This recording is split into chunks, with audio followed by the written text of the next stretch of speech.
안녕하세요. 여유로운 노후, 구독자 여러분. 인생의 황혼역의 따뜻한 이야기를 나누는 시간입니다. 사람들은 흔히 비 온 뒤에 땅이 굳는다고 말하지만 제 인생에 내렸던 그것엔 비는 더 끔찍한 태풍의 시작을 알리는 전주곡에 불과했습니다. 제 이야기는 바로 그 잔인한 순간에서 시작됩니다. 그날 새벽, 도시가 아직 깊은 잠에 빠져 있을 때 남편 박성준은 한 통의 전화를 받았습니다. 잠에 취해 있던 그의 얼굴이 순식간에 핏기 하나 없이 새하얗게 질렸습니다. 그는 벌떡 일어나 앉아 공포에 질린 눈으로 허공을 응시했습니다. 뭐라고, 부도, 어떻게 그럴 수가 있어. 모든 계약이 취소되고 회사 계좌가 동결됐다고? 안 돼. 말도 안 돼. 그는 공황에 빠져 삑소리가 나는 목소리로 소리치더니 침대에서 뛰쳐나와 미친 듯이 휴대폰을 눌러댔습니다. 거래처에, 은행에, 회계팀장에게 전화를 걸었지만 돌아오는 것은 차가운 답변과 희망 없는 통화 연결음, 그리고 노골적인 거절뿐이었습니다. 그가 평생을 바쳐 이룩한 그의 가장 큰 자부심이었던 건설회사가 하룻밤 사이에 무너져 내린 것입니다. 성공한 대표이사가 어째서 눈 깜짝할 사이에 그런 비극적인 상황에 처하게 되었는지 이해하시려면 저는 여러분께 사흘 전의 이야기부터 들려드려야 할 것 같습니다. 억수같이 비가 쏟아지던 밤, 그리고 한 통의 운명적인 전화에 대한 이야기입니다. 그날 밤도 비가 내렸습니다. 도시 전체를 씻어낼 듯 거센 비였지만 제 몸에 새겨진 멍자국과 마음속에서 피 흘리는 고통까지는 씻어내지 못했습니다. 저는 남편 박성준에게 짐승처럼 구타당했습니다. 이유요? 그저 술에 취해 들어와 제 휴대폰에 찍힌 낯선 번호에 부재중 전화를 받다는 이유만으로 어처구니 없는 의심에 사로잡힌 것입니다. 그는 제게 해명할 기회조차 주지 않았습니다. 미친 짐승처럼 달려들어 제 머리채를 잡고 벽에 찧었습니다. 허리띠를 풀어 사정없이 제 몸을 내리치며 입에 담지 못할 욕설을 퍼부었습니다. 감히 내 머리에 뿔을 달아? 내가 너를 호강시켜줬더니 등 뒤에서 몰래 이딴 짓을 해? 저는 울부짖고 애원했지만 빌면 빌수록 매질은 더 심해졌습니다. 시끄러운 소리를 듣고 시어머니가 건너왔습니다. 저는 시어머니가 말려주시리라 생각했습니다. 하지만 아니었습니다. 시어머니는 팔짱을 낀 채 그 광경을 지켜보더니 차갑게 한마디 툭 던졌습니다. 정신 차리게, 아주 버릇을 고쳐놔라. 유부녀가 어디서 한밤중에 낯선 놈 전화를 받아? 구독자 여러분, 이것이 제가 지난 5년간 살아왔고 견뎌왔던 가족의 모습입니다. 폭력적인 남편, 그리고 아들의 죄를 항상 감싸고 돌던 시어머니. 그날 밤 분풀이를 끝낸 성주는 죽은 듯이 잠들었습니다. 저는 차가운 바닥에 웅크린 채 온몸의 고통과 치욕감에 신음했습니다. 팔과 다리에 퍼렇게 부어오르는 멍을 보며 저는 더 이상 이렇게 살 수 없다는 것을 깨달았습니다. 이곳에 계속 있다가는 언젠가 정말 맞아 죽을지도 모릅니다. 5년 만에 처음으로 이 지옥에서 탈출해야 한다는 생각이 그 어느 때보다 강렬해졌습니다. 성준과 시어머니가 깊이 잠든 틈을 타 저는 몰래 일어섰습니다. 불도 켜지 못한 채 어둠 속에서 더듬거리며 옷 몇 벌을 작은 가방에 쑤셔 넣었습니다. 감나가는 것은 아무것도 챙기지 않았습니다. 오직 이곳을 벗어나는 것만이 제 목표였습니다. 저는 마지막으로 성준을 바라보았습니다. 한때 제가 사랑했던 남자는 술에 취해 평온한 얼굴로 잠들어 있었습니다. 방금 전 악마와도 같았던 모습과는 너무나도 달랐습니다. 눈물 한 방울이 뺨을 타고 흘러내렸습니다. 저는 단호하게 몸을 돌려 조용히 문을 열고 빗속으로 도망쳤습니다. 저는 심야버스를 타고 제 유일한 안식처인 친정으로 향했습니다. 다음 날 아침 엉망인 몰골로 집에 도착하자 평생 논밭만 알고 살아오신 늙은 농부인 아버지 김영철은 제 몸의 멍 자국들을 보셨습니다. 아버지는 아무 말도 하지 않으셨습니다. 그저 조용히 집 안으로 들어가셨다가 다시 나오실 뿐이었습니다. 충혈된 아버지의 눈, 그 침묵은 어떤 위로나 꾸짖음보다 더 무서웠습니다. 그리고 아버지는 낡은 흑백 폴더폰을 꺼내 익숙한 번호를 누르셨습니다. 바로 성준의 번호였습니다. 수화기 너머에서는 잠이 덜 깬 성준의 짜증 섞인 목소리가 들려왔습니다. 아버지는 평소와 달리 이상하리만 지났고 강철 같은 목소리로 말씀하셨습니다. 박서방, 민서가 지금 우리 집에 와 있네. 대체 애를 왜 이 지경으로 만들어놨나? 저는 성준이 두려워하며 변명이라도 할 줄 알았습니다. 하지만 아니었습니다. 수화기 너머에서는 오만한 비웃음과 함께 모든 것을 끝장내버린 도전적인 한마디가 들려왔습니다. 아, 그 계집애가 벌써 가서 일러 바쳤군요. 잘 됐네요. 따님 교육을 제대로 못 시키셨으면 이 서방이 시켜야죠. 제 아내인데 그럴 권리 있습니다. 구독자 여러분, 바로 그 한마디가 모든 것의 도화선이 되었습니다.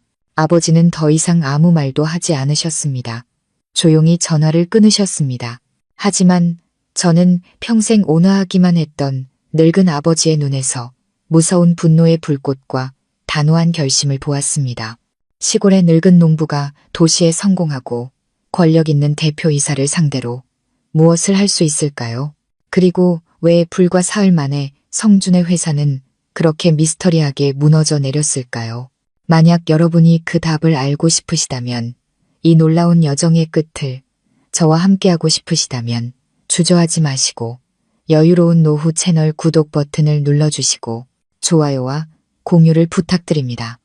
여러분의 동행이 제 삶의 남은 이야기를 계속할 수 있는 가장 큰 힘이 됩니다. 운명의 전화통화 후 아버지의 침묵은 어떤 위로나 꾸짖음보다 더 무서웠습니다. 아버지는 아무 말 없이 약상자를 가져와 제 팔에 멍든 곳에 조용히 약을 발라주셨습니다. 거칠고 투박한 아버지의 손이 제 피부에 닿았습니다. 서툴지만 다정한 그 손길에 저는 끝내 참았던 울음을 터뜨리고 말았습니다. 지난 5년간 저는 수많은 매질을 견뎌왔습니다. 하지만 단 한 번도 부모님 앞에서 운 적이 없었습니다. 제 고통을 털어놓은 적도 없었습니다. 부모님께서 걱정하시고 마음 아파하실까봐 두려웠습니다. 하지만 이제 아버지의 품으로 돌아오니 억눌렀던 모든 감정이 한꺼번에 무너져 내렸습니다. 제가 왜 5년이라는 긴 시간 동안 참고 견뎠는지, 왜 한 남자가 제 몸과 마음을 짓밟도록 내버려 두었는지 이해하시려면 제 결혼 생활에 대해 이야기해야 할 것 같습니다. 장밋빛 꿈으로 시작해서 지옥 같은 현실로 끝나버린 결혼 이야기입니다. 저는 친구의 생일 파티에서 박성준을 만났습니다. 처음 그를 봤을 때 저는 완전히 매료되었습니다. 그는 키가 크고 잘생겼으며 말솜씨도 좋았고 성공한 남자의 자신감이 넘쳤습니다. 그는 맨손으로 작은 건설 회사를 일군 대표였습니다. 막 대학을 졸업하고 서울에 올라와 사회생활을 시작한 저에게 그의 경험과 능력은 눈부시게 보였습니다. 그는 제게 열정적으로 구애했습니다. 고급 레스토랑에 데려가고 비싼 선물을 사주며 달콤한 말을 속삭였습니다. 그는 제 순수하고 착한 모습에 반했다고 했습니다. 화려한 도시 여자들에게서는 찾아볼 수 없는 매력이라고 말했습니다. 그는 제 가정 환경은 전혀 상관없다고 했습니다. 그저 제 곁에만 있어준다면 평생 부족함 없이 행복하게 해주겠다고 약속했습니다. 저는 그 말을 믿었습니다. 가난한 시골 출신인 저에게 성준은 동화 속 왕자님 같았습니다. 그는 제가 그토록 갈망하던 사랑과 안정을 주었습니다. 그리고 만난 지 반년 만에 우리는 결혼을 약속했습니다. 결혼 초기는 제 인생에서 가장 행복한 시간이었습니다. 성준은 저를 지극정성으로 아꼈습니다. 제 손에 물 한 방울 묻히지 않게 하겠다며 당신의 역할은 예쁜 공주님으로 있는 거야. 나머지는 내가 다 알아서 할게 라고 말했습니다. 시어머니는 처음에는 제 출신을 탐탁지 않아 하셨지만 아들이 행복해하는 모습을 보고는 별 말씀이 없으셨습니다. 저는 순진하게 생각했습니다. 제가 착하게 살고 남편을 사랑하고 이 가정을 위해 헌신하면 시어머니도 언젠가 저를 받아주시고 사랑해 주실 거라고. 하지만 장밋빛 꿈은 금세 깨져 버렸습니다. 결혼 후 1년쯤 지났을 때 성준의 사업이 어려워지기 시작했습니다. 사업의 압박감이 그의 어깨를 짓누르자 그의 본 모습이 서서히 드러났습니다. 그는 더 이상 다정하고 인내심 있던 남자가 아니었습니다. 그는 신경질적이고 거칠어졌고 이유 없는 분노를 제게 쏟아내기 시작했습니다. 첫 번째 폭행은 아직도 생생합니다. 그날 그는 접대를 하고 만취해 돌아왔습니다. 제가 실수로 유리컵을 깨뜨렸다는 이유만으로 그는 제 뺨을 세차게 때렸습니다. 그 따귀는 육체적인 고통뿐만 아니라 제게 엄청난 충격과 혼란을 안겨주었습니다. 저를 지켜주겠다고 약속했던 남자가 저를 때릴 수 있다는 사실을 믿을 수가 없었습니다. 술에서 깬 그는 제 앞에 무릎을 꿇고 울며 용서를 빌었습니다. 너무 취해서 스트레스가 너무 심해서 자제력을 잃었다고 했습니다. 다시는 이런 일이 없을 거라고 맹세했습니다. 그리고 아직 남편을 너무나 사랑했던 저는 마음이 약해져 그를 용서했습니다. 하지만 한 번이 어렵지 2번, 3번, 그리고 그 후로 셀 수 없이 많은 폭행이 이어졌습니다. 매질의 횟수는 늘어났고 이유는 점점 더 터무니없어졌습니다. 어느 날은 제가 끓인 찌개가 입맛에 맞지 않아서, 어느 날은 제가 퇴근이 몇 분 늦어서, 또 어떤 날은 그가 입고 갈 셔츠를 다려놓지 않았다는 이유였습니다. 마음에 들지 않는 아주 사소한 일이라도 그는 폭력을 행사할 핑곗거리로 삼았습니다. 호화로운 저택은 제게 지옥이 되었습니다. 저는 매일 언제 그의 분노가 터질지 모른다는 두려움 속에 살아야 했습니다. 저는 변하려고 노력했습니다. 그의 마음에 들기 위해 모든 것을 했습니다. 회사를 그만두고 집에서 온전히 내조에만 전념했습니다. 제 희생이 그를 잠재울 수 있길 바랐습니다. 하지만 아니었습니다. 저의 인내는 그를 더욱 기고만장하게 만들 뿐이었습니다. 그리고 저를 가장 절망시킨 것은 바로 시어머니의 태도였습니다. 시어머니는 모든 것을 알고 모든 것을 보았지만 단 한 번도 아들을 말리지 않았습니다. 오히려 그의 폭력적인 행동을 감싸고 두둔했습니다. 제가 맞고 나서 시어머니에게 도움을 청하러 가면 그녀는 무심한 표정으로 퉁명스럽게 말했습니다. 남자가 성질 좀 부릴 수도 있지. 널 사랑하니까 때리는 거야. 네가 뭘 잘못했거나 남편 비위 못 맞추니까 화를 내는 거 아니겠니? 아내 된 도리는 참고 사는 거야. 내 시아버지라고 안 그랬는 줄 아니? 나는 찍소리도 안 하고 살았어. 시어머니는 모든 잘못을 제 탓으로 돌렸습니다. 제가 남편 비위를 못 맞춰서, 제가 서툴러서, 제가 말이 많아서. 그녀는 저를 피해자에서 가해자로 만들었습니다. 제가 맞는 것은 당연한 일이라고 느끼게 했습니다. 제 결혼은 지옥이 되었습니다. 저는 육체적으로, 정신적으로 학대당했습니다. 자신감과 자존감을 모두 잃어버렸습니다. 몇 번이고 이혼을 생각했지만 두려웠습니다.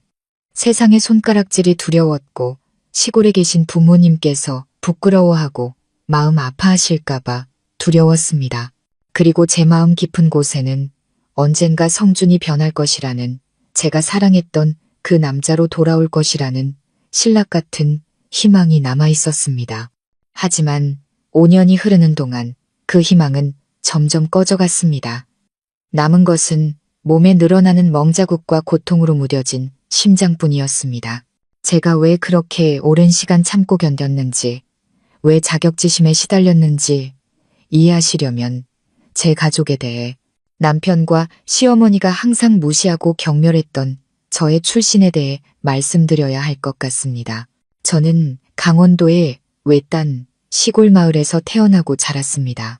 척박한 땅과 혹독한 기후 속에서 사람들은 1년 내내 땅에 얼굴을 묻고 하늘을 이고 살았습니다. 저희 부모님도 마찬가지셨습니다. 평생 소와 쟁기, 그리고 메마른 밭만 알고 살아오신 순박하고 정직한 농부셨습니다. 저의 어린 시절은 흙먼지투성이었습니다. 뙤약볕 아래서 부모님을 도와 이삭을 줍고 고구마를 캤습니다. 또래 친구들처럼 예쁜 인형이나 화려한 옷은 없었습니다. 제 장난감은 조약돌과 마른 나뭇가지였고 가장 큰 기쁨은 아이스크림이나 사탕 하나 사 먹을 몇백 원을 손에 쥐는 것이었습니다. 가난했지만 부모님은 항상 제게 최고의 것을 주려고 노력하셨습니다. 허리가 휘도록 일하고 한 푼 두 푼 아껴가며 제가 공부를 계속할 수 있도록 뒷바라지해 주셨습니다. 아버지는 늘 말씀하셨습니다. 우리 대에서 고생은 끝내야지. 내 인생까지 이렇게 고되게 살게 할 수는 없다. 공부만이 이 가난한 동네를 벗어날 유일한 길이다. 딸아.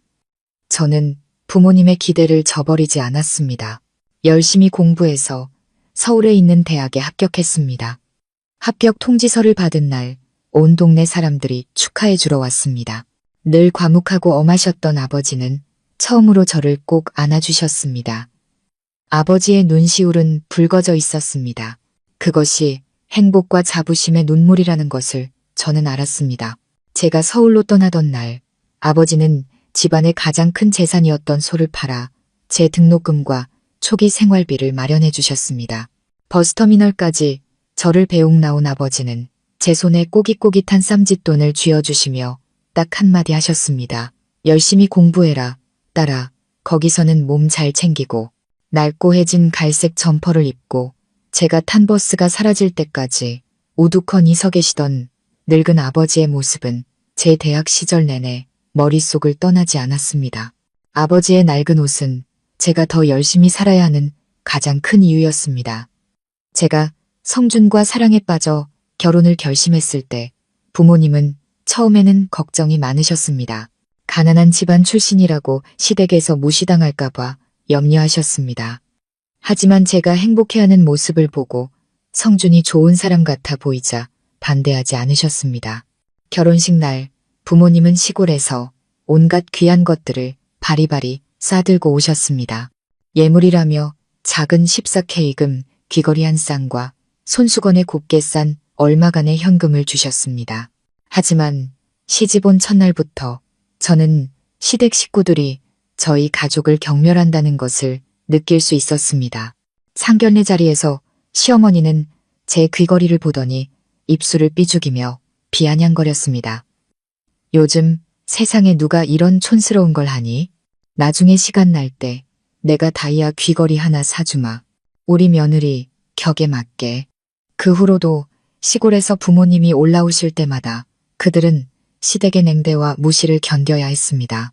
성준과 시어머니는 저희 부모님을 시골뜨기라고 부르며 경멸했습니다. 부모님이 가져오신 소박한 시골 선물들을 싸구려라며 비웃었습니다. 한 번은 아버지가 직접 농사지어 빻은 찹쌀 한 자루를 가져오신 적이 있습니다. 이 쌀이 아주 맛있다. 이걸로 떡 해먹으렴.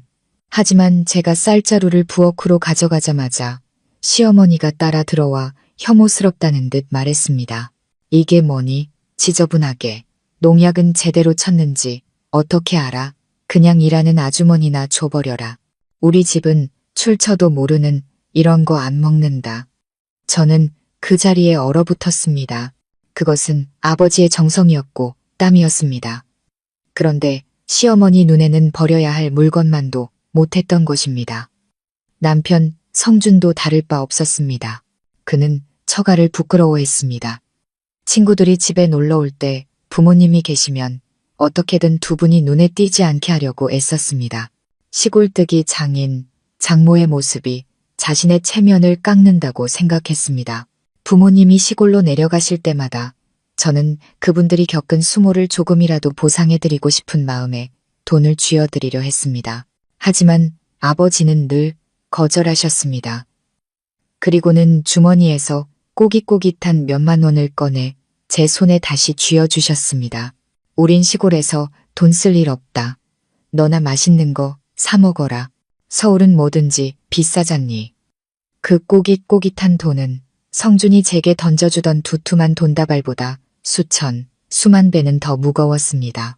그 안에는 아버지의 하늘 같은 사랑과 끝없는 희생이 담겨 있었습니다.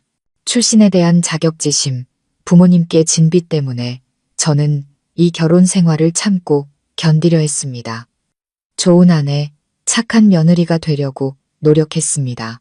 제 희생이 시댁 식구들이 저와 저희 가족을 보는 시선을 바꿔주길 바랐습니다. 제가 순종하면 성준이 저를 더 사랑해주고 부모님도 더 나은 대우를 받으실 거라 희망했습니다. 하지만 저는 틀렸습니다. 저의 인내는 그들을 더욱 기고만장하게 만들었습니다. 존중이 아닌 경멸만을 가져왔습니다. 그리고 저는 저의 순진함과 나약함에 대해 너무나 비싼 대가를 치러야 했습니다. 성준의 폭행은 점점 더 잦아지고 잔인해졌습니다. 겉보기에는 모두가 부러워하는 호화로운 저택이었지만 제게 그곳은 창살 없는 감옥이자 지옥이었습니다. 매일 그의 분노가 언제 터질지 몰라 두려움에 떨며 살았습니다. 저는 제 집에서조차 그림자처럼 조용히 움직여야 했습니다. 소리 하나 내지 않으려고 모든 것을 완벽하게 해서 그에게 어떤 핑계도 주지 않으려고 애썼습니다. 하지만 소용없었습니다. 그는 말도 안 되는 이유로 저를 때렸습니다.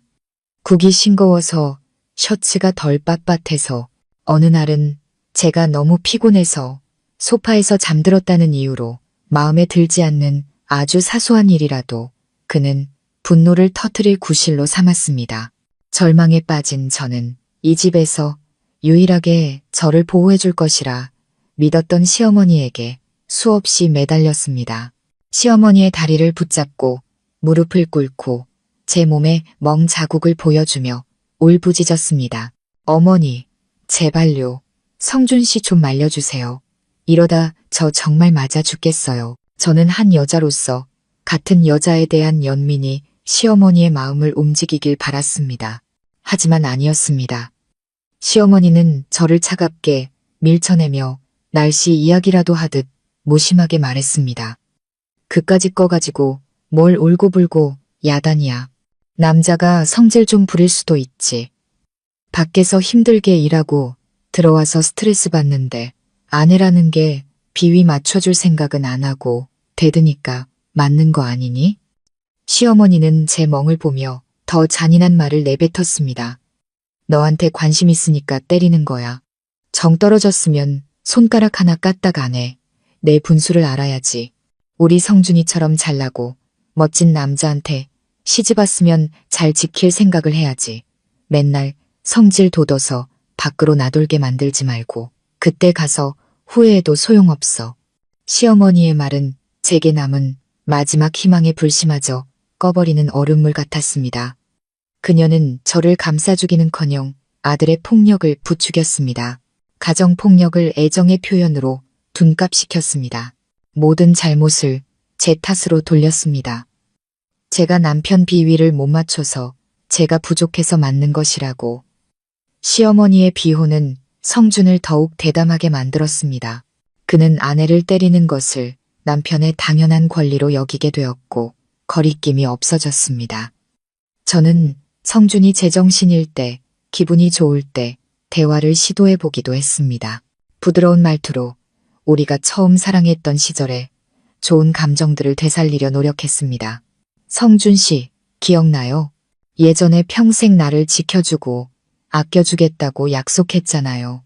왜 지금은 나한테 이렇게 대하는 거예요? 내가 뭘 잘못했어요?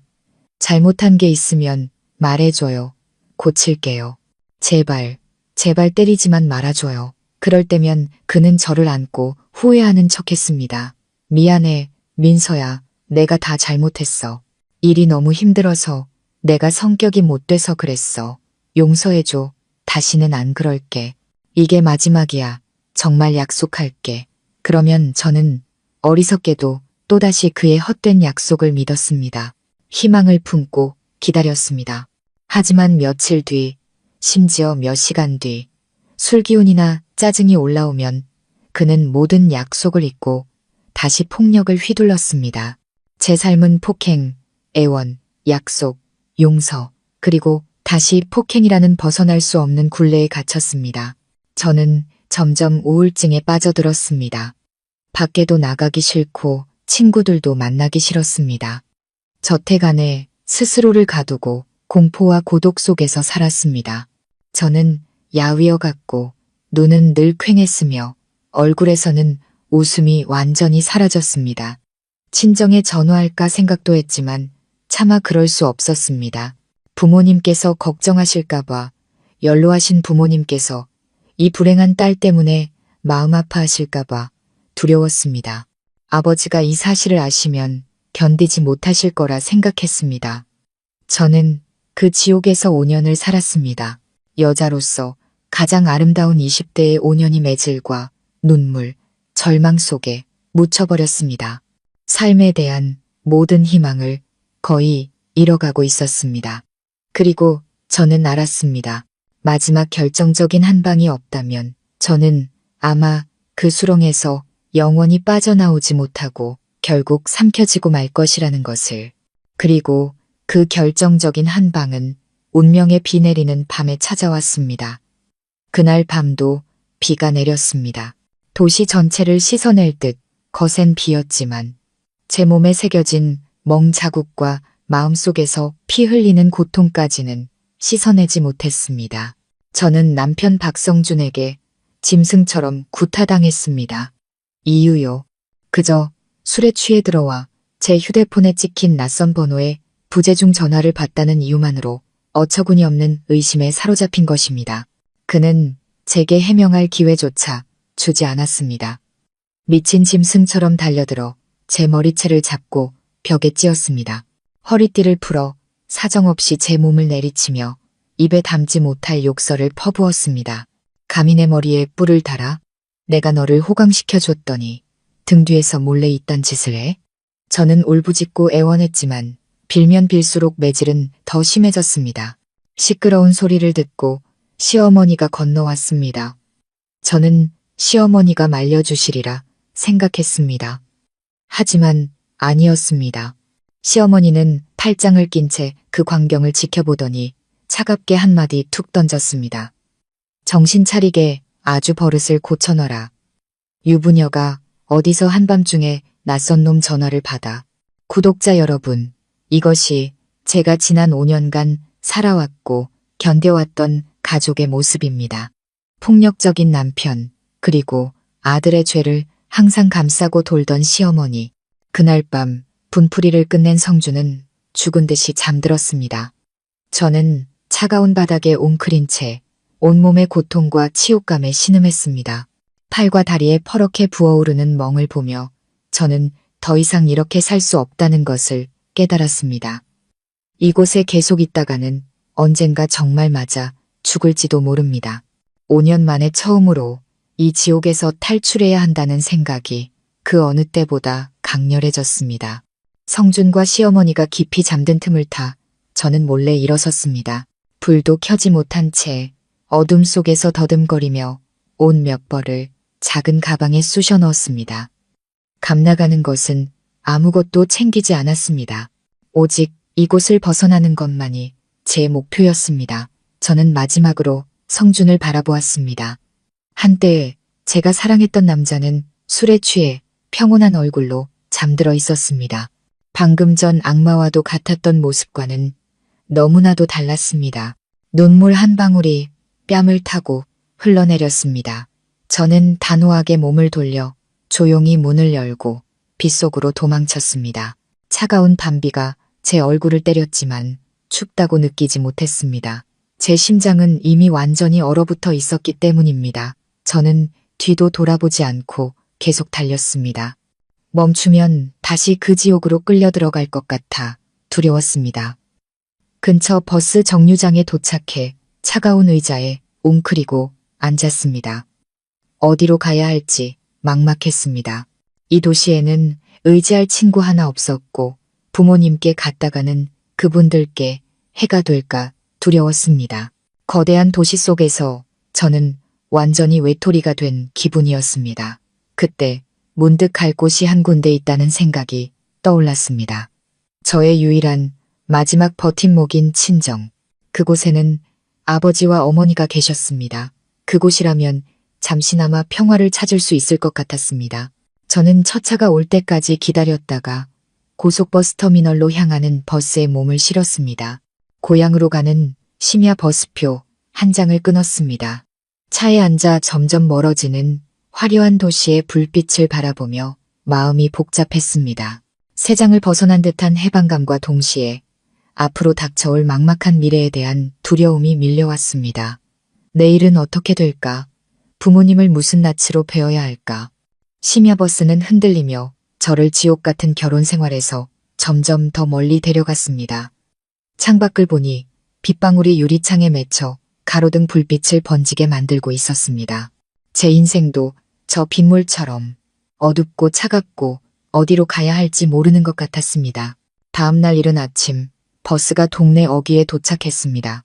저는 차에서 내려 시골의 상쾌한 새벽 공기를 깊이 들이마셨습니다. 흙냄새, 벼 익는 냄새, 아궁이 연기 냄새, 모든 것이 너무나 익숙하고 평화로웠습니다. 익숙한 시골길을 걸으며 만감이 교차했습니다. 얼마 만에 돌아온 고향인가. 삐걱거리는 대문을 열고 안으로 들어섰습니다. 어머니가 늘 가꾸시던 푸른 담쟁이 덩굴이 있는 익숙한 마당이었습니다. 집에 돌아왔지만 이것은 기쁨의 귀향이 아닌 치욕스러운 도망이었습니다. 어머니는 저를 보고 잠시 놀라시더니 이내 달려와 저를 와락 껴안으셨습니다. 저는 더 이상 참을 수 없었습니다. 어머니의 깡마른 어깨에 얼굴을 묻고 어린아이처럼 서럽게 울었습니다. 지난 5년간 겪었던 모든 서름과 고통, 두려움이 울음과 함께 터져나왔습니다. 어머니도 함께 우셨습니다. 어머니는 저를 꼭 안고 거친 손으로 제 헝클어진 머리를 쓰다듬으셨습니다. 내 딸아, 왜 이 지경이 됐니? 집에 왔으니 됐다. 이제 괜찮다, 괜찮아. 하지만 어머니의 손이 무심코 제 팔에 닿았을 때 저는 아픔에 작게 신음했습니다. 어머니는 황급히 제 소매를 걷어 올리셨고 제 하얀 피부 위에 선명하게 남은 시퍼런 멍과 채찍 자국을 보고는 그 자리에 얼어붙으셨습니다. 세상에, 이게 다 뭐니? 어머니의 목소리가 떨렸습니다. 어머니는 자신의 눈을 믿을 수 없다는 듯 했습니다. 성준이, 그놈이 널 때린 거니? 저는 대답 대신 흐느끼며 고개를 끄덕였습니다. 어머니는 망연자실하시더니 저를 끌어안고 저보다 더 크게 우셨습니다. 하늘도 무심하시지. 어떻게 그런 악독한 놈이 왜 이렇게 고생하면서 부모한테 말 한마디 안 했니? 이 바보 같은 자식아. 그때까지 문지방에 못 박힌 듯 서 계시던 아버지, 김영철이 천천히 다가오셨습니다. 평소 온화하고 고단해 보이던 아버지의 얼굴이 감정 없이 굳어 있었습니다. 눈은 핏발이 서 있었습니다. 아버지는 저를 보지 않고 제 몸의 상처들을 뚫어져라 쳐다보셨습니다. 평생 농사일로 다져진 크고 투박한 두 손이 손가락 마디가 하얗게 될 정도로 꽉 쥐어져 있었습니다. 아버지는 아무 말도 하지 않으셨습니다. 묻지도 위로하지도 꾸짖지도 않으셨습니다. 그저 조용히 몸을 돌려 안으로 들어가셨습니다. 그 침묵은 어떤 말보다 더 무서웠습니다. 마치 거대한 폭풍전의 고요함 같았습니다. 저는 아버지의 마음속에서 끔찍한 분노가 억눌려 있다는 것을 알았습니다. 어머니는 저를 부축해 집 안으로 데려가셨습니다. 따뜻한 물과 수건을 가져와 제 얼굴을 닦아주시며 안타까워하셨습니다. 딸아, 여기 앉아있어. 엄마가 뜨끈한 죽이라도 끓여줄게. 얼굴이 이게 뭐니? 헬쑥해서. 저는 익숙한 평상에 앉아 부모님의 작은 집을 둘러보았습니다. 모든 것이 그대로였습니다. 벽에는 환하게 웃고 있는 제 결혼 사진이 걸려 있었습니다. 그 사진을 보니 마음이 다시 아파왔습니다. 그 행복은 왜 그리도 짧고 더섭었을까요? 잠시 후 아버지가 방에서 나오셨습니다. 아버지는 저를 보지 않고 평소 차를 마시던 뒷마당의 낡은 돌 테이블로 곧장 가셨습니다. 아버지는 자리에 앉아 주머니에서 담배 한 개비를 꺼내 불을 붙이셨습니다. 깊게 한 모금 빨아들였다가 희뿌연 연기를 내뿜으셨습니다. 아버지는 담배를 거의 피우지 않으셨습니다. 정말로 마음이 복잡하고 괴로울 때만 찾으셨습니다. 저는 아버지가 너무나 고통스러워하고 계신다는 것을 알았습니다. 딸이 짐승만도 못한 취급을 받는 것을 본 아버지의 고통, 평생 흙만 파던 늙은 농부인 아버지의 무력감. 남편 성주는 도시에서 성공한 부자 대표인데 아버지가 딸의 억울함을 어떻게 풀어주실 수 있을까요? 저는 굽은 아버지의 등을 바라보며 죄책감에 시달렸습니다. 차라리 돌아오지 말았어야 했습니다. 저 때문에 아버지의 무거운 어깨에 짐을 더 얹어드린 것 같았습니다. 하지만 그때 아버지가 자리에서 일어나셨습니다. 담배를 비벼 끄고 다시 집 안으로 들어오셨습니다. 이번에는 빈손이 아니었습니다. 손에는 낡은 흑백 폴더폰이 들려 있었습니다. 아버지의 얼굴에는 더 이상 고통이나 무력감이 없었습니다. 대신 차가운 결단력, 제가 한 번도 본 적 없는 무섭도록 단호한 표정이 서려 있었습니다. 아버지는 거실의 작은 상 앞에 앉아 휴대폰을 내려놓으셨습니다. 바로 전화를 걸지 않고 마치 중대한 결정을 내리듯 조용히 휴대폰을 응시하셨습니다. 부엌에서 죽을 들고 나오시던 어머니가 그 모습을 보고 걱정스럽게 말씀하셨습니다. 여보, 당신 뭘 하려는 거예요? 그냥 내가 그 애랑 얘기해 볼게요. 애들 일이잖아요. 당신은 들어가 있어. 아버지가 어머니의 말을 잘랐습니다. 낮고 허스키한 반박을 허용하지 않는 목소리였습니다. 이 일은 내가 해결해. 어머니는 아버지를 보았다가 저를 보았다가 불안한 눈빛을 감추지 못하셨습니다. 하지만 이내 조용히 안으로 들어가셨습니다. 어머니는 아버지가 한번 결정하면 누구도 바꿀 수 없다는 것을 아셨습니다. 집안은 다시 침묵에 잠겼습니다. 저와 아버지만 남았습니다. 저는 손에 들린 따뜻한 죽 그릇을 내려놓았습니다. 도저히 넘어가지 않았습니다. 제 모든 신경은 아버지와 책상 위에 낡은 휴대폰에 쏠려 있었습니다. 시골의 늙은 장인과 오만한 사위 사이에 대결이 곧 시작될 것임을 직감했습니다. 그리고 그 결과를 전혀 예측할 수 없었습니다. 숨막히는 침묵이 흐른 후 아버지 김영철은 천천히 낡은 휴대폰을 집어들었습니다. 늙고 떨리던 손이 이상하리만치 단단하고 안정적이었습니다. 주소록을 찾지도 않으셨습니다. 오랫동안 머릿속에 외워두셨던 듯 익숙하게 번호를 누르셨습니다. 남편 성준의 번호였습니다. 아버지는 통화 버튼을 누르고 스피커폰으로 바꾸셨습니다. 제가 직접 듣고 목격해야 한다고 생각하신 것 같았습니다. 고요한 공간 속에서 통화 연결음이 날카롭게 울려 퍼졌습니다. 저는 숨을 죽였습니다. 심장이 너무 세게 뛰어 가슴이 울리는 것이 느껴졌습니다. 몇 번의 신호음 끝에 수화기 너머에서 목소리가 들려왔습니다. 잠이 덜 깬 성준의 짜증 섞인 목소리였습니다. 여보세요. 누구요? 이 새벽부터 남잠 깨우는 거 몰라요? 아버지는 그 무례한 태도에도 화를 내지 않으셨습니다. 그저 제가 한 번도 들어본 적 없는 낮고 강철 같은 목소리로 말씀하셨습니다. 위험이 서린 명령하는 듯한 목소리였습니다.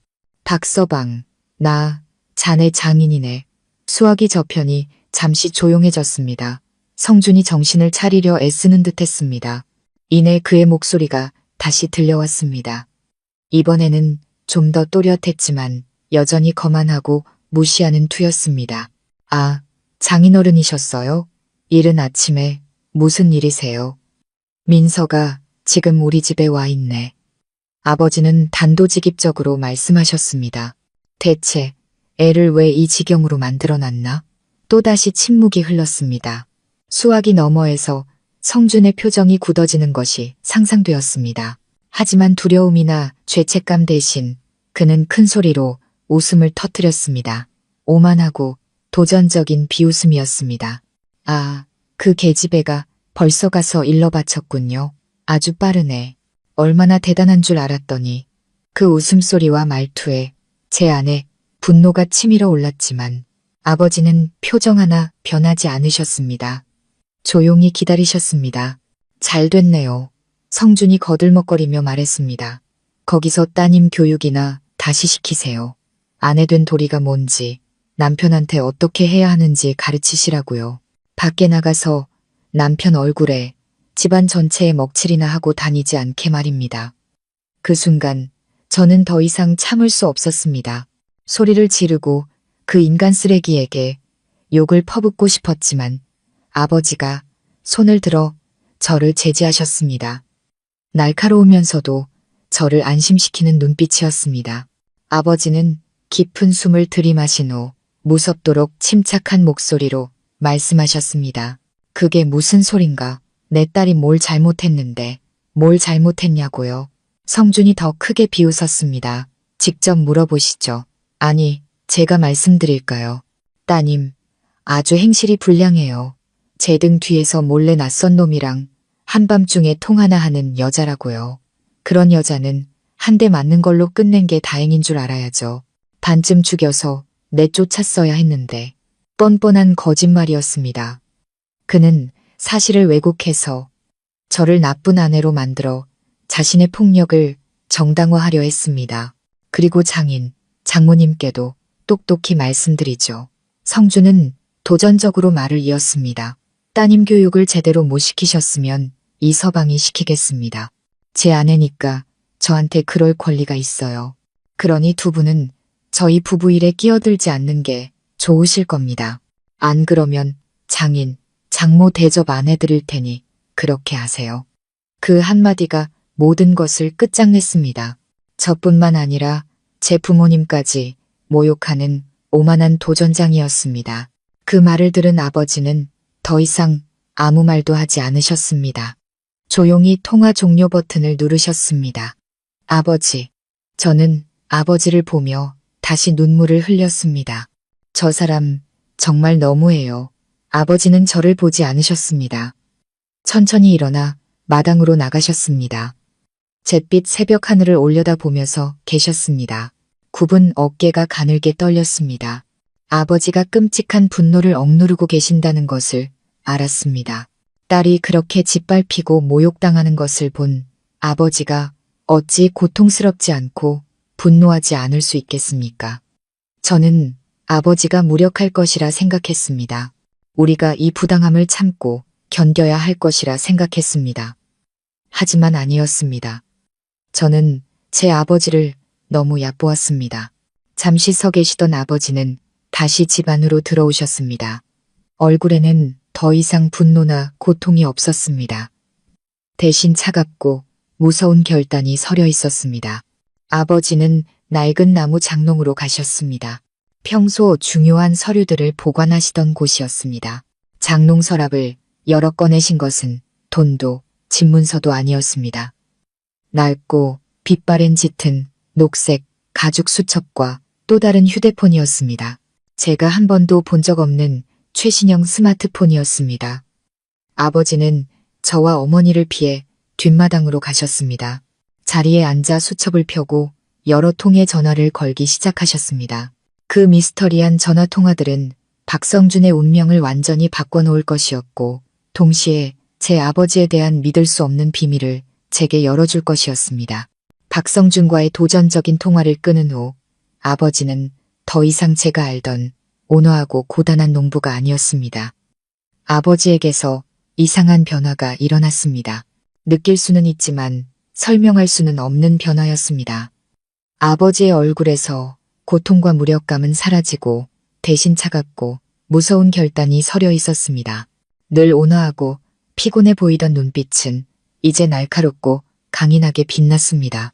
아버지는 저나 어머니에게 아무 말도 하지 않으셨습니다.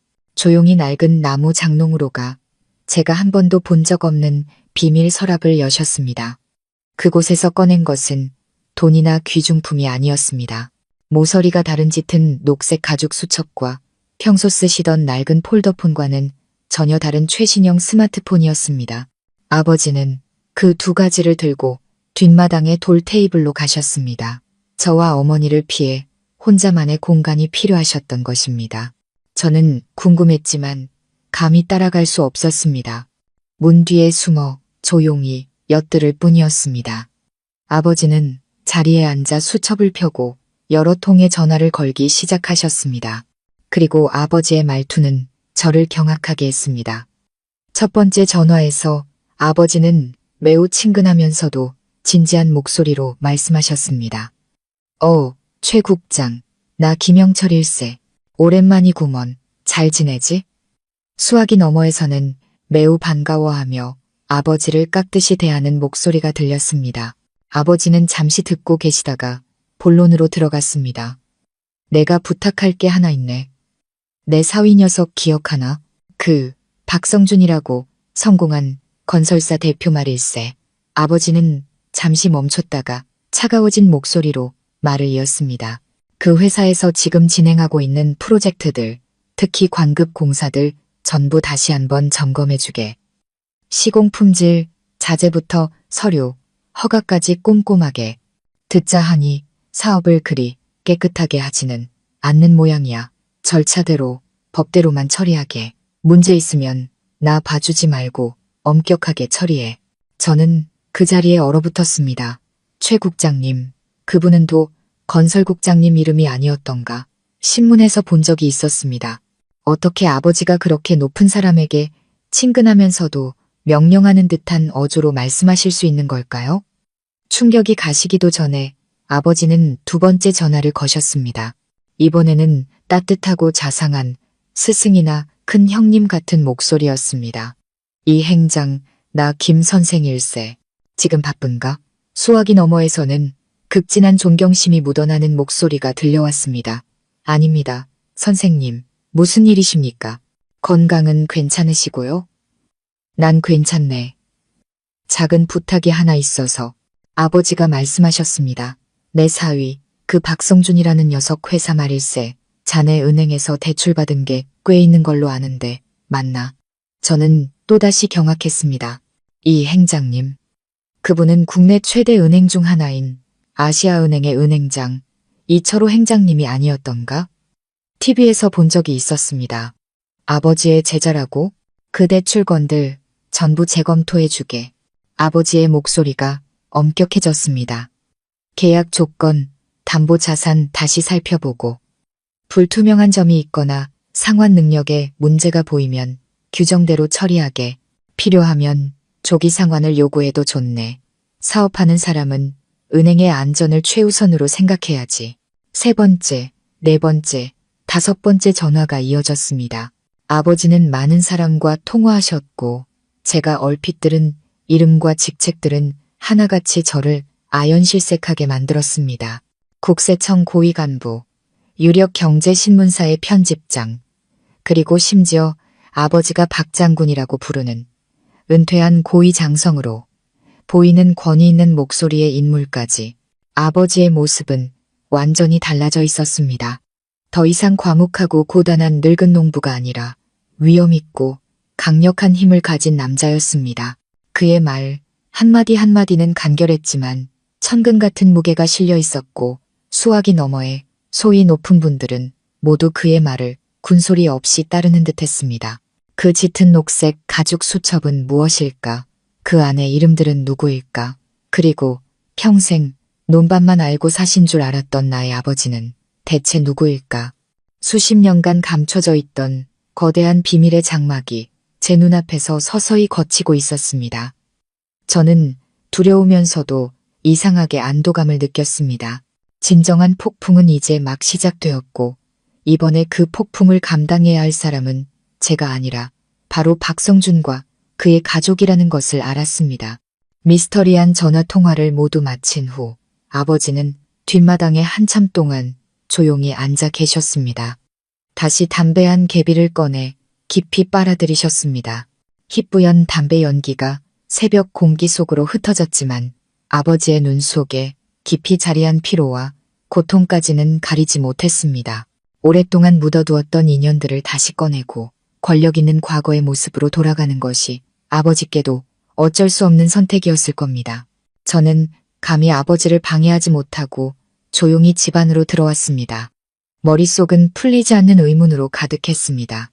제 멍한 표정을 보신 어머니가 다가와 제 손을 잡으셨습니다. 너무 걱정하지 마라. 내 아버지는 자기가 뭘 하는지 아시는 분이야. 어머니, 저는 떨리는 목소리로 어머니를 불렀습니다. 아버지는 대체 어떤 분이세요? 어떻게 건설국장님이나 은행장님 같은 분들을 아시는 거예요? 다들 아버지를 무척 어려워하는 것 같았어요. 어머니는 수십 년간 묵혀둔 이야기를 꺼내듯 길게 한숨을 쉬셨습니다. 어머니는 저를 평상에 앉히시고는 천천히 입을 여셨습니다. 이제 내 아버지의 진짜 모습에 대해 네가 알아야 할 때가 된 것 같구나, 민서야. 그리고 어머니는 제게 한 이야기를 들려주셨습니다.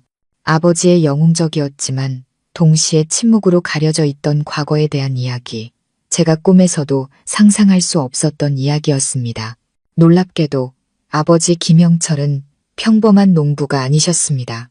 이 시골 마을에서 태어나고 자라셨지만 18살의 군에 입대하셨습니다. 명석한 두뇌와 뛰어난 용기, 리더십으로 아버지는 곧 특수부대, 군의 전략정보부대에 발탁되셨습니다. 내 아버지는, 어머니는 자랑스러운 목소리로 말씀하셨습니다. 대령까지 지내신 분이야. 신문에는 나오지 않지만 국가 안보에 매우 중요한 수많은 비밀 작전에 참여하셨지. 여러 신분으로 위장해 사셨고 수없이 죽을 고비를 넘기셨어. 그 시절 아버지는 많은 인연을 쌓았고 수많은 후배들을 이끌고 키워내셨지.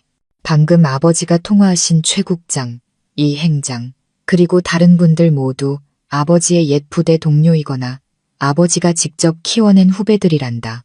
그들은 아버지와 함께 생사를 넘나들었고 가장 힘든 시절을 함께 보냈지. 그들의 관계는 단순한 동료애가 아니라 형제애와 사제지간의 정으로 묶인 아주 깊고 단단한 관계야. 나라가 완전히 안정을 찾은 후에 어머니는 말을 이었습니다.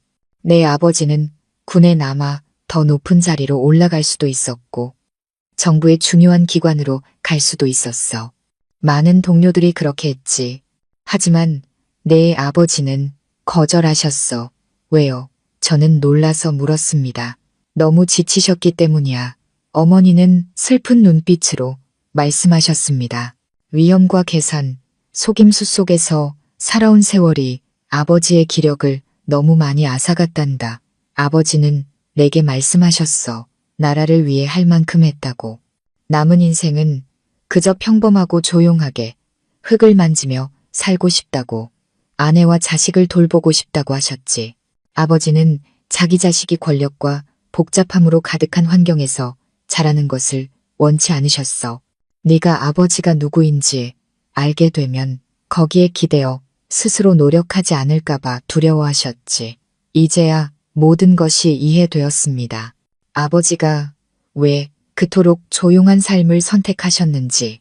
아버지는 제게 평범한 어린 시절, 자신의 거대한 그림자에 가려지지 않는 삶을 주기 위해 모든 명예와 지위, 권력을 버리셨던 것입니다. 아버지의 희생은 너무나 위대했습니다. 그럼 그 가죽 수첩은 뭐예요, 어머니? 제가 물었습니다. 그건 옛 동료들의 연락처가 적힌 수첩이야. 어머니가 설명해 주셨습니다. 그들은 어디서 무엇을 하든 함께 싸웠던 세월을 잊지 말고 어려울 때 서로 돕기로 약속했단다. 내 아버지는 지난 수십 년간 단 한 번도 그 수첩을 꺼낸 적이 없었어.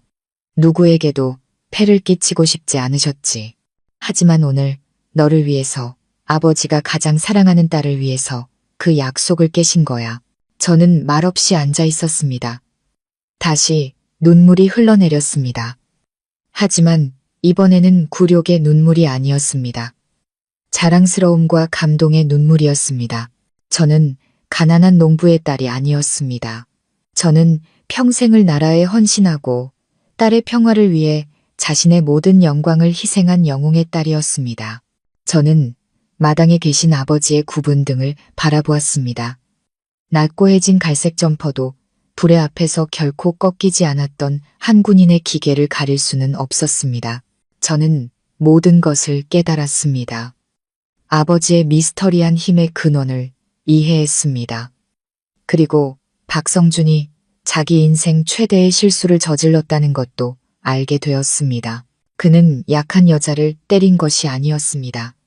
그는 영웅의 딸을 짓밟았고 그 대가는 반드시 아주 혹독하게 치르게 될 것이었습니다.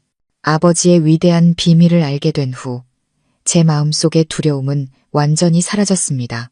대신 이상할 정도의 평온함과 위대한 아버지에 대한 절대적인 믿음이 자리 잡았습니다. 저는 더 이상 아무것도 묻지 않았습니다. 조용히 부모님 곁을 지키며 기다렸습니다. 아버지가 조용히 일으킨 폭풍이 제게 그토록 큰 고통을 안겨준 자의 머리 위로 쏟아지기를, 그리고 그 폭풍은 천둥번개를 동반하지 않았습니다. 조용하지만 숨막히는 압박으로 늙은 군인의 전화 몇 통으로 짜인 보이지 않는 그물이 조여오기 시작했습니다. 운명의 전화 통화가 있은 다음 날 서울에서 박성준은 아직도 시골뜨기 장인에게 본때를 보여줬다는 승리감에 취해 있었습니다. 그는 시골 늙은이가 감히 자신에게 뭘 할 수 있겠냐고 생각했을 겁니다. 평소처럼 회사에 출근하고 거래처를 만나고 거대한 프로젝트와 막대한 이익을 꿈꾸고 있었습니다. 하지만 첫 번째 이상 신호가 나타났습니다.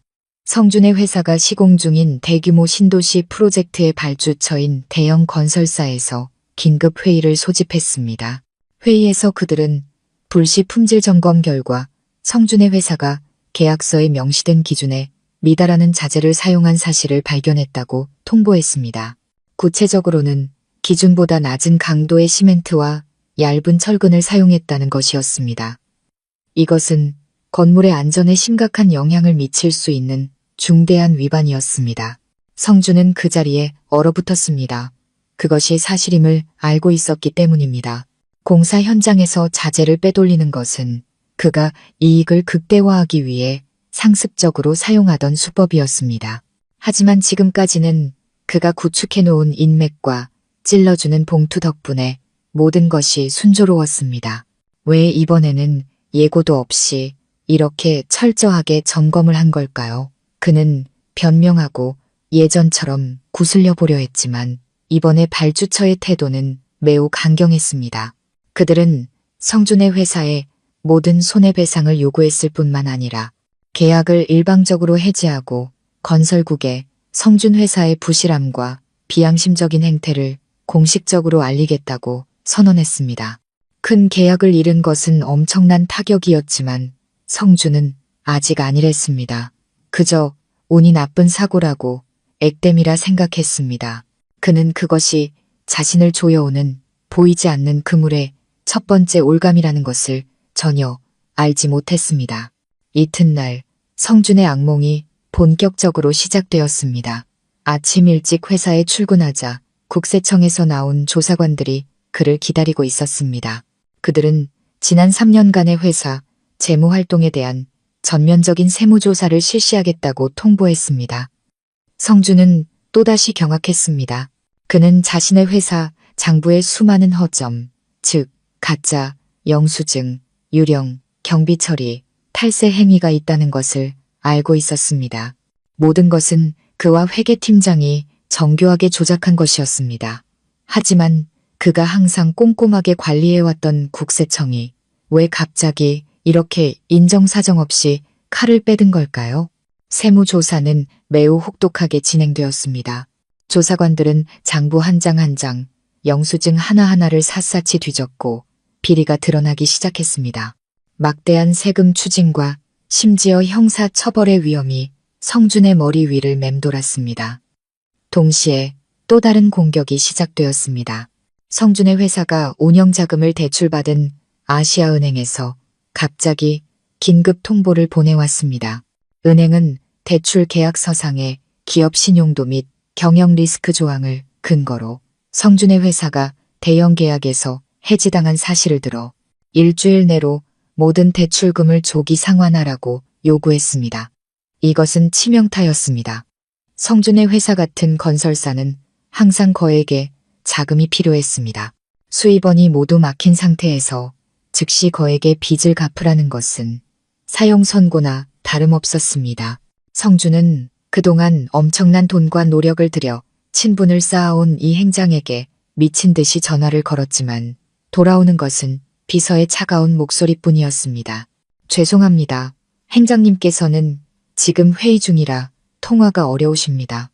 보이지 않는 그물은 사방에서 조여왔습니다.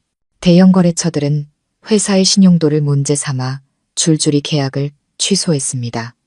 은행은 빚 독촉을 하고 국세청은 목을 조여왔습니다. 심지어 예전에는 돈을 받고 홍보기사를 써주던 유력 경제 신문들조차 이제는 성준 회사의 어두운 이면, 지연되는 프로젝트와 부실 공사에 대한 심층 분석 기사를 쏟아냈습니다. 모든 문이 성준의 눈앞에서 쾅 닫히는 듯 했습니다. 그는 완전히 고립되었습니다. 사방으로 뛰어다니며 도움을 청했지만 돌아오는 것은 고개를 젓는 손과 차가운 눈빛뿐이었습니다. 그가 자랑하던 친구들과 인맥들은 모두 흔적도 없이 사라졌습니다. 아버지가 친 그물은 노골적인 권력의 그물이 아니었습니다. 그것은 진실과 정의의 그물이었습니다. 아버지는 그저 자신의 후배와 동료들에게 절차대로, 법대로 처리하라고 요구했을 뿐입니다. 그리고 그 절차대로라는 원칙이 속임수로 가득 찬 부실 기업의 민낯을 벗겨낸 것입니다. 성준의 회사는 애초에 비리라는 썩은 기반 위에 세워졌기 때문에 진실의 압박을 견뎌낼 수 없었던 것입니다. 그리고 저는 시골집에서 친구들이 보내주는 뉴스 기사를 통해 이 모든 것을 조용히 지켜보았습니다. 통쾌하거나 기쁘지 않았습니다. 그저 씁쓸한 마음이 들었습니다. 이것이 오만과 폭력, 그리고 아버지의 사랑을 멸시한 자가 치러야 할 대가였습니다. 사흘째 되는 날 모든 것이 무너졌습니다. 완전하고 돌이킬 수 없는 붕괴였습니다. 지난 이틀간의 폭풍 후에 이미 침몰 직전이었던 박성준의 건설회사는 마침내 완전히 가라앉았습니다. 그날 아침 그가 회사에 도착했을 때 눈앞에는 아수라장이 펼쳐져 있었습니다. 몇 달째 임금이 체불된 수십 명의 인부들이 회사 정문 앞에서 피켓을 들고 시위를 벌이고 있었습니다. 자재를 납품했던 거래처 사장들도 사무실을 포위하고 당장 빚을 갚으라고 소리쳤습니다.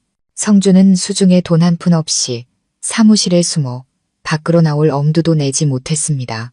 그는 미친 듯이 어머니에게 전화를 걸어 도움을 청했습니다. 시어머니는 아들의 상황을 전해 듣고 공황 상태에 빠졌습니다. 그녀는 평생 모은 금부치와 폐물, 심지어 살고 있는 집문서까지 들고 나가 담보를 잡혔지만 성준의 회사가 짊어진 거대한 빚에 비하면 그 돈은 세 발의 피였습니다. 은행 빚의 일부를 갚기에도 턱없이 부족했습니다. 절망에 빠진 성준은 마지막 탈출구를 생각했습니다. 그는 제게 전화를 걸었습니다. 그의 번호가 화면에 뜨는 것을 보고 저는 받지 않았습니다. 하지만 그는 끈질기게 계속해서 전화를 걸어왔습니다. 마침내 저는 통화 버튼을 눌렀습니다. 여보세요. 제 목소리는 차가웠습니다. 민서야, 나 좀 살려줘. 수화기 넘어 성준의 목소리는 절망에 가득 차 떨리고 있었습니다. 사흘 전에 오만하고 도전적인 목소리는 온데간데 없었습니다. 회사가 곧 부도날 것 같아. 너 돈 좀 있지? 나 좀 빌려줄 수 없을까? 제발, 제발 부탁이야. 나중에 10배, 100배로 갚을게. 그는 아직도 제가 예전의 김민서인 줄 알았습니다. 자신을 위해 모든 것을 희생할 준비가 되어 있는 착하고 순종적인 아내. 저는 그저 차갑고 비웃음 섞인 웃음을 흘렸습니다. 돈 없어요. 그리고 설령 있다 한들 나를 때리고 모욕하고 우리 부모님까지 무시한 사람한테 왜 빌려줘야 하죠? 민서야, 내가 잘못했어. 정말 미안해. 제발 이번 한 번만 용서해줘. 응? 이번 한 번만. 그가 애원했습니다. 용서? 제 목소리가 날카로워졌습니다. 기억 안 나요. 박성준 씨? 사흘 전에 우리 아버지한테 뭐라고 했어요? 딸 교육 못 시켰으면 자기가 시키겠다고 했죠. 내가 당신 아내니까 당신한테 그럴 권리가 있다고 했잖아요. 그럼 이제 그 권리로 당신 스스로를 구해보시죠. 다시는 전화하지 마세요. 말을 마치자마자 저는 그가 더 이상 말할 기회를 주지 않고 전화를 끊었습니다. 그것이 성준의 마지막 희망을 꺼뜨린 마지막 물 한 방울이었습니다. 그날 오후 그는 결국 파산을 선언했습니다. 그의 자부심이자 평생의 사업이었던 건설회사는 공식적으로 역사 속으로 사라졌습니다.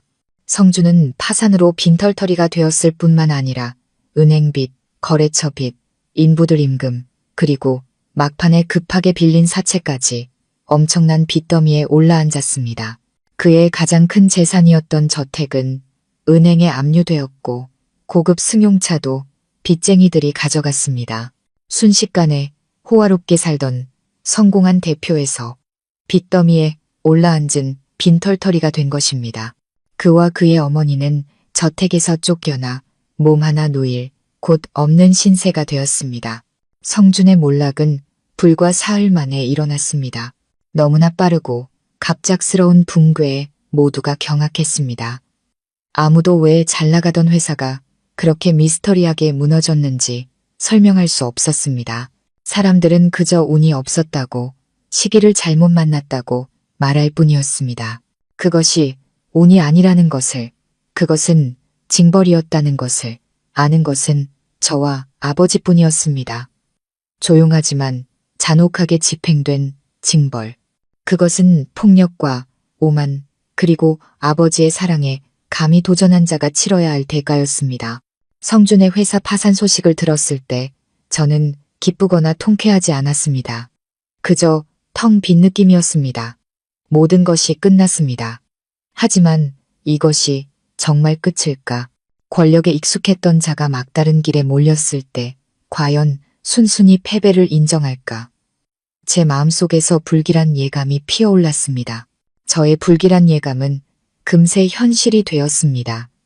권력과 자만의 정점에서 살아온 박성준 같은 사람은 결코 쉽게 패배를 받아들이지 않았습니다.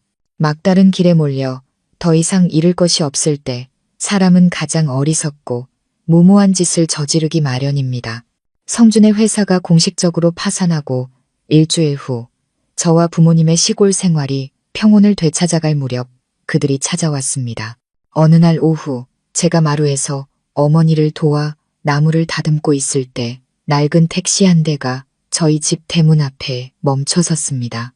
차문이 열리고 익숙한 두 사람이 내렸습니다. 성준과 그의 어머니였습니다. 그들의 모습은 처참했습니다. 비싼 양복을 입고 늘 번지르르 했던 성준은 이제 낡고 구겨진 셔츠에 빛바랜 바지를 입고 있었습니다.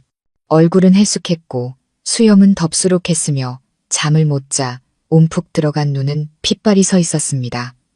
시어머니는 더 심했습니다.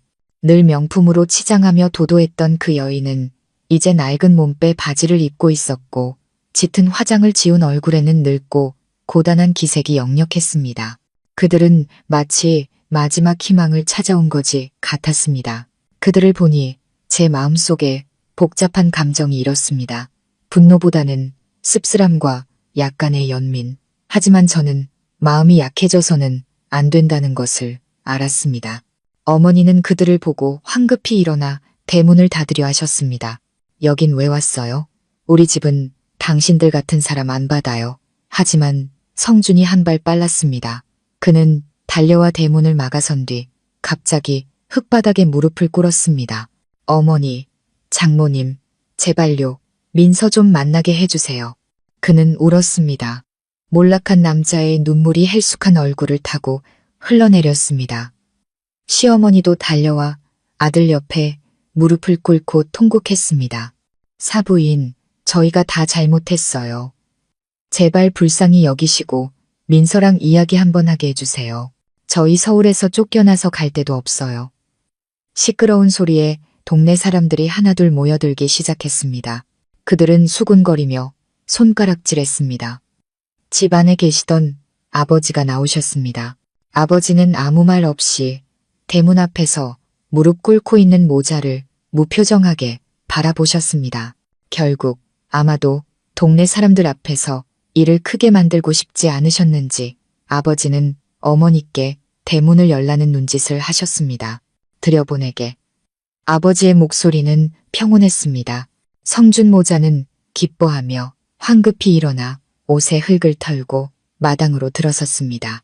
마당에 들어서자마자 저를 본 성주는 달려와 제 다리를 붙잡으려 했지만 저는 한 걸음 뒤로 물러나 거리를 두었습니다.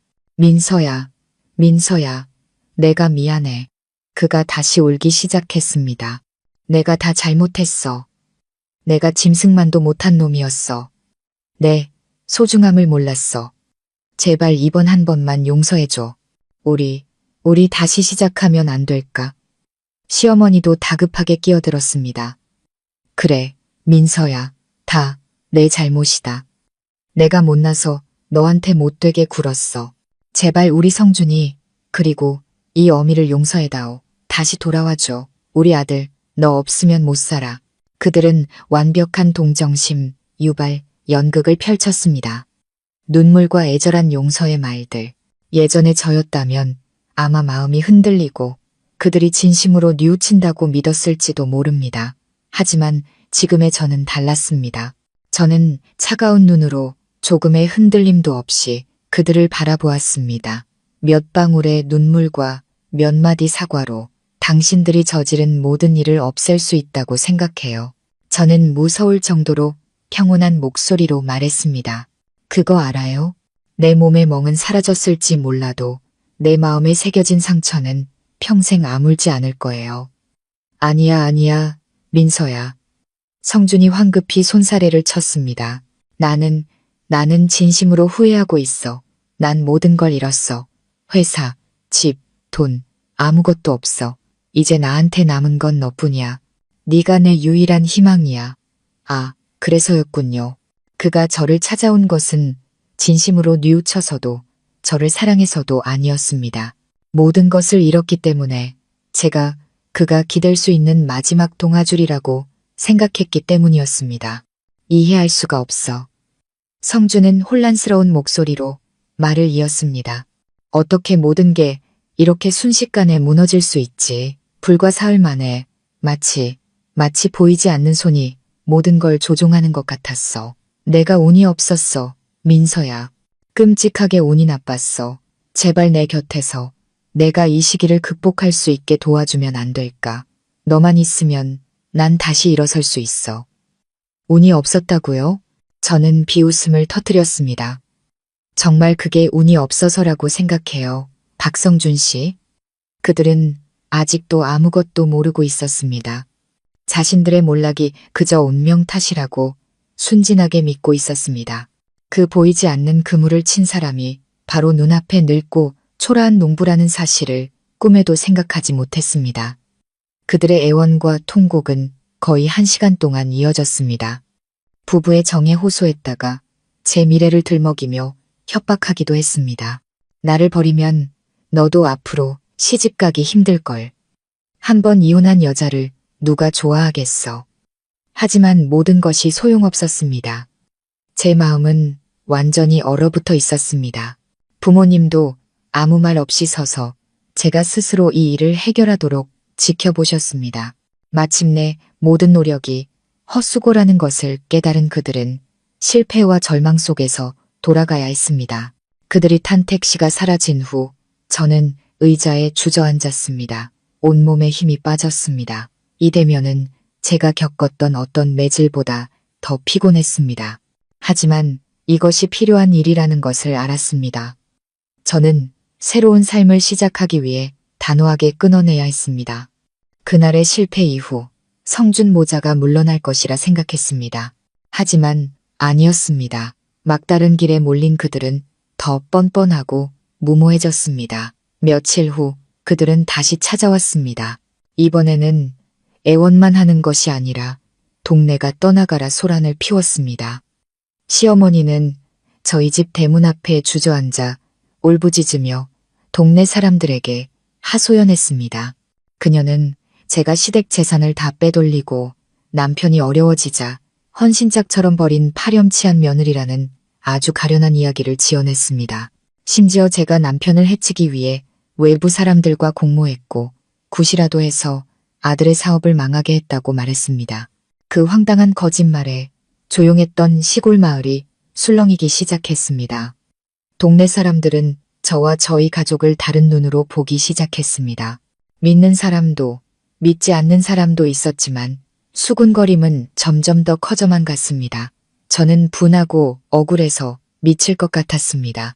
당장이라도 달려나가 모든 사람 앞에서 그 여자의 진짜 얼굴을 폭로하고 싶었습니다. 하지만 아버지가 저를 막으셨습니다. 그냥 내버려 둬라. 아버지는 평온하게 말씀하셨습니다. 세상 사람들 입을 다 막을 수는 없다. 상대하면 할수록 저 사람들만 더 날뛸 뿐이다. 가만히 있으면 진실은 언젠가 스스로 목소리를 낼 게다. 그리고 아버지는 이제 이 연극의 마지막 마침표를 찍을 때가 되었다고 결정하셨습니다. 아버지는 성준에게 전화를 걸어 마지막으로 이야기하자며 그와 그의 어머니를 집으로 부르셨습니다. 마지막 대면은 어느 날 오후에 이루어졌습니다. 더 이상 소란도 눈물도 없었습니다. 오직 우리 네 사람만이 거실에 마주 앉아 있었습니다. 주인 자리에 앉으신 아버지는 꾸짖거나 비난하지 않으셨습니다. 그저 평온하게 차를 우리고 각자의 찻잔에 따라주셨습니다. 그 모습은 여유롭고 당당했으며 도시에서 온 대표와 사모님을 상대하는 농부의 모습이 아니었습니다. 성준과 시어머니는 긴장과 불안이 가득한 얼굴로 마주 앉아 있었습니다. 눈앞에 늙은 남자가 어떤 판결을 내릴지 알 수 없었습니다. 차를 다 따르신 후 아버지는 천천히 입을 여셨습니다. 목소리는 크지 않았지만 공간을 얼어붙게 만드는 기묘한 무게감이 있었습니다. 내가 자네에게 5년을 주었네. 아버지는 성준을 보지 않고 눈앞의 찻잔을 보며 말씀하셨습니다. 내 딸에게 잘해줄 5년의 시간을. 성준은 움찔하며 아버지를 쳐다보았습니다. 내가 내 딸을 자네에게 보낼 때 말했었지. 우리 집은 가난해서 해줄 수 있는 게 아무것도 없다고. 내가 가진 가장 큰 재산은 내 딸 하나뿐이라고. 나는 자네가 그 아이의 소중함을 알고 사랑하고 지켜줄 것이라 믿었네. 자네가 내 딸에게 행복한 삶을 줄 것이라 희망했지. 아버지는 잠시 멈추고 차를 한 모금 마신 뒤 말을 이었습니다. 목소리가 조금 낮아졌습니다. 하지만 자네는 그러지 못했네. 내 딸에게 행복은커녕 고통과 눈물만 안겨줬어.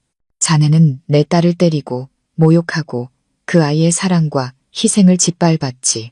내가 아버지로서 내 딸이 그런 취급을 받는 것을 보고 가만히 있을 수 있었겠나?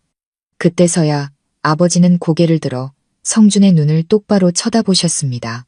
성준이 겁에 질려 고개를 숙이게 만드는 날카롭고 위험 있는 눈빛이었습니다. 지난 사흘간 자네 회사에 일어난 일들, 그게 운이 나빠서라고 생각하나? 성준과 시어머니는 경악하며 아버지를 쳐다보았습니다. 그건 경고였네. 아버지의 목소리는 얼음장처럼 차가웠습니다. 내 딸은 자네가 함부로 짓밟아도 되는 사람이 아니라는 경고. 그 아이 뒤에는 돈도 권력도 없지만 자기 딸을 지킬 방법쯤은 아는 늙은 아버지가 버티고 있다는 경고 말일세. 그리고 그건 징벌이었네. 자네의 폭력과 오만에 대한 징벌. 자네가 뿌린 대로 거둔 것뿐이야. 그것이 인생의 공평한 법칙이지. 아버지는 자신의 진짜 신분이나 권력 있는 인맥에 대해서는 한마디도 언급하지 않으셨습니다. 오직 한 아버지의 자격으로 말씀하셨지만 그 말들은 어떤 협박보다 수천 배는 더 무거웠습니다. 시어머니와 성준은 얼굴이 새파랗게 질린 채 아무 말도 하지 못했습니다. 그들은 이제야 깨달았습니다. 자신들의 몰락이 운명 때문이 아니라 스스로 자초한 일이라는 것을. 그들은 결코 건드려서는 안 될 사람을 건드렸던 것입니다. 아버지는 찻잔을 내려놓고 마지막 판결처럼 말씀하셨습니다. 이제 자네들이 저지른 일의 결과를 스스로 감당하게. 다시는 내 딸 앞에 나타나지 말게. 자네들 인생은 이제 우리 가족과 아무런 관련이 없네. 아버지의 조용하지만 무게감 있는 말은 공식적으로 모든 것에 마침표를 찍었습니다. 성준과 그의 어머니는 완전히 무너졌습니다. 더 이상 애원하지도 소란을 피우지도 못했습니다. 그저 두려움에 떨며 잔인한 현실을 받아들일 뿐이었습니다. 그들은 졌습니다. 아주 처참하게. 아버지의 판결은 조용했지만 천근 같은 무게로 모든 것에 마침표를 찍었습니다. 성준 모자는 마치 사형 선고를 기다리는 죄수처럼 그 자리에 얼어붙어 있었습니다. 오만함과 포악함은 모두 사라지고 두려움과 뒤늦은 후회만이 남았습니다. 그들은 눈앞에 초라하고 과묵한 농부가 결코 자신들이 생각했던 단순한 인물이 아니라는 것을 깨달았습니다.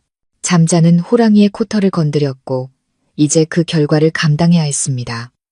숨막히는 침묵 끝에 먼저 움직인 것은 성준이었습니다.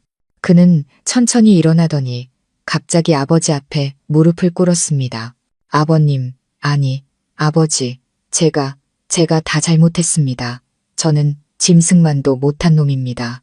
민서의 소중함을 모르고 그 사람에게 못된 짓만 했습니다. 제발 용서해 주십시오. 다시 시작할 기회를 한 번만 주십시오. 그는 울었습니다.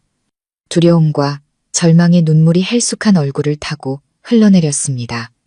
시어머니도 황급히 따라 무릎을 꿇었습니다. 사돈어른, 제발요. 다 제 잘못입니다. 제가 아들을 잘못 가르쳤어요. 제가 감싸고 돌기만 했습니다. 제발 저희 모자를 불쌍히 여기시고 한 번만 용서해 주십시오. 저희는 모든 것을 잃었습니다. 저희를 막다른 길로 몰지 말아주세요.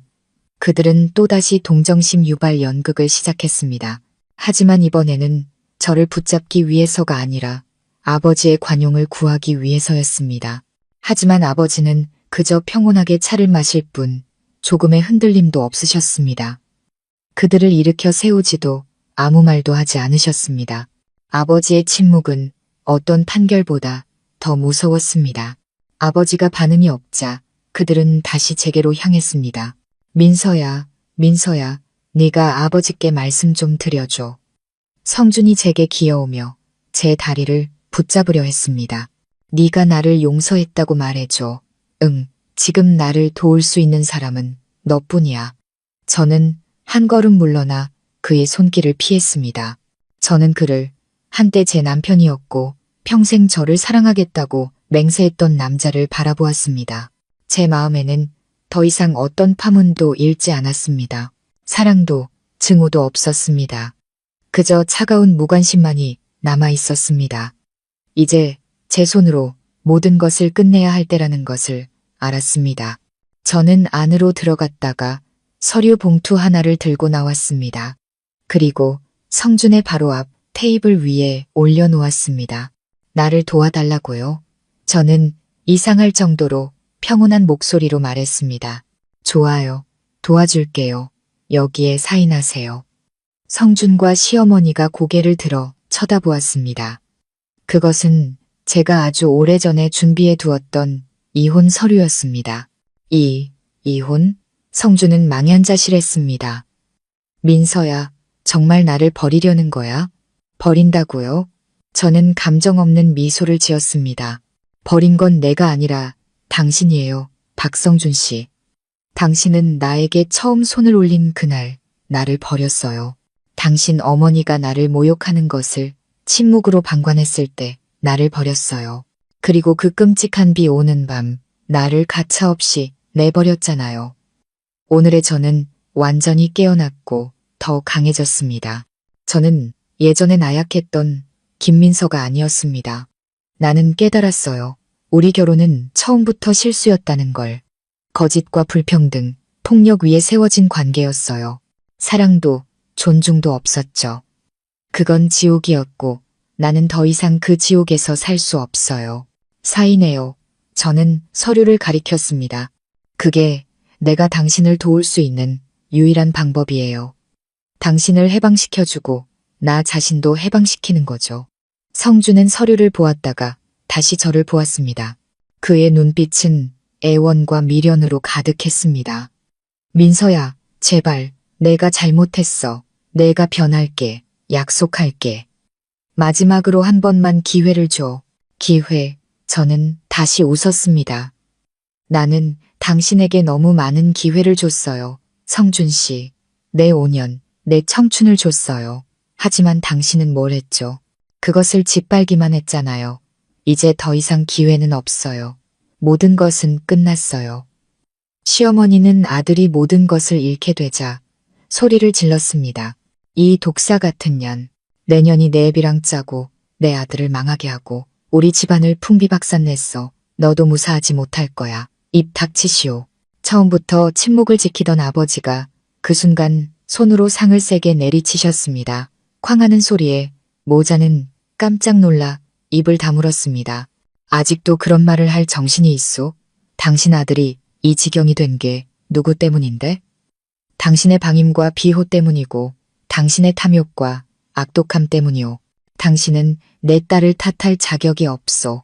그리고 아버지는 저를 향해 한결 부드러워진 목소리로 말씀하셨습니다. 민서야, 너는 안으로 들어가 있거라. 이 일은 아버지가 마무리하마. 저는 고개를 끄덕이고 몸을 돌려 안으로 들어갔습니다. 그 두 사람의 얼굴을 단 1초도 더 보고 싶지 않았습니다. 밖에서 아버지의 강철 같은 목소리가 들려왔습니다. 박성준, 똑똑히 들어라. 내 딸은 자네에게 너무나 관대했던 거야. 나였다면 자네가 내 딸에게 저지른 짓에 대해 파산으로만 끝나지 않았을 걸세. 그 서류에 사인하게. 그게 자네가 무사할 수 있는 유일한 길이야. 그렇지 않으면 자네에게 또 무슨 일이 일어날지 나도 장담 못하네. 아버지의 말은 직접적인 협박은 아니었지만 천근 같은 무게를 담고 있었습니다.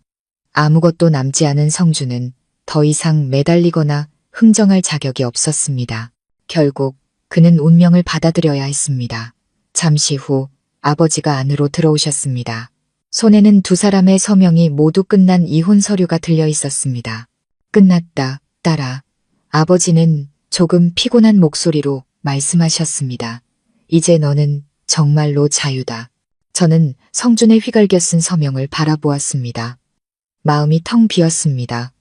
하나의 결혼이 끝났고 제 인생의 낡은 장이 닫혔습니다.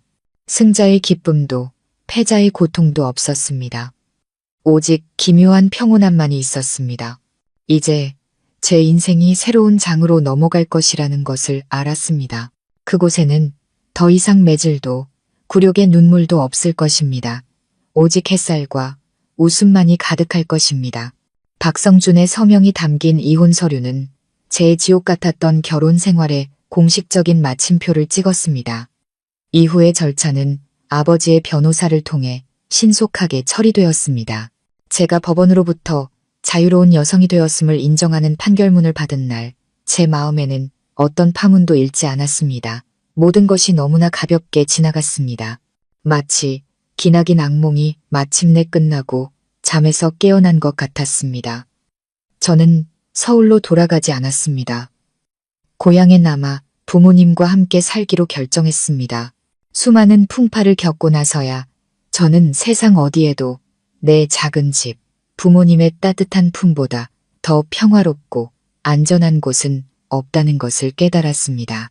저는 결혼 전 직장 생활을 하며 모아두었던 얼마 안 되는 돈으로 부모님의 집을 수리하고 몇 가지 편의시설을 들였습니다.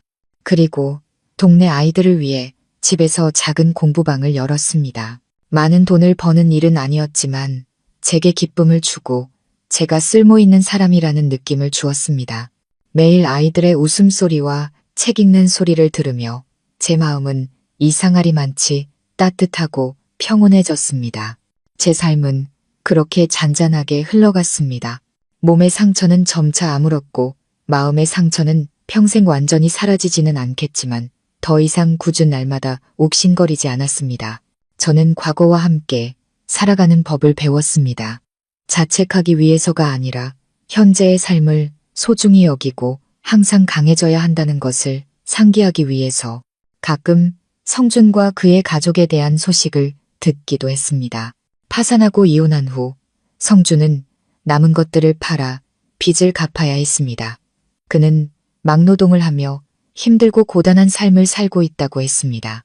그의 어머니는 큰 충격을 받은 후 병을 얻어 건강이 점점 나빠지고 있다고 했습니다. 그들은 자신들이 저지른 일에 대해 너무나 비싼 대가를 치르고 있었습니다. 그 소식을 들었을 때 제 마음에는 통쾌함이 없었습니다. 그저 인생의 인과응보라는 법칙에 대해 씁쓸함을 느낄 뿐이었습니다. 구독자 여러분, 이렇게 눈물과 고통으로 가득했던 제 여정은 마침내 끝을 맺었습니다. 이 길고 어두운 터널을 저와 함께 걸어주시고 매질과 굴욕 속에서 고통받던 제 아픔에 공감해 주셔서 감사합니다. 모든 것이 지나가고 고향의 평온한 하늘 아래서 새로운 삶을 찾았을 때 저는 깨달았습니다. 이 이야기는 단지 한 개인의 이야기가 아니라 우리 모두가 함께 고민해야 할 문제라는 것을요. 이 이야기는 단순한 가정폭력 고발이나 힘 있는 아버지의 통쾌한 복수극이 아닙니다.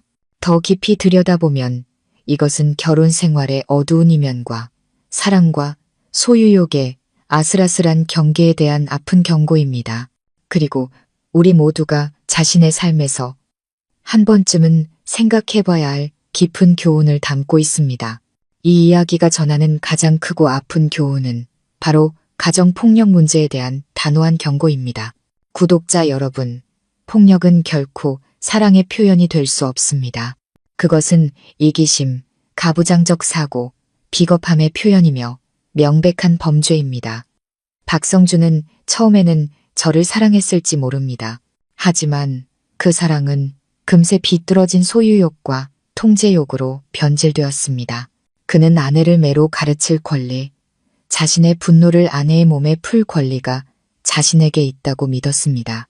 시어머니의 말, 널 사랑하니까 때리는 거야 라는 말은 우리 사회에 아직도 남아있는 가장 해롭고 위험한 생각 중 하나입니다. 어떤 사랑도 멍자국과 눈물, 공포로 표현될 수 없습니다. 그것은 사랑이 아니라 고문입니다. 여성의 침묵과 인내는 가정을 지키는 미덕이 아닙니다. 그것은 악을 방관하고 조장하는 행위이며 가해자를 더욱 폭력적이고 잔인하게 만들 뿐입니다.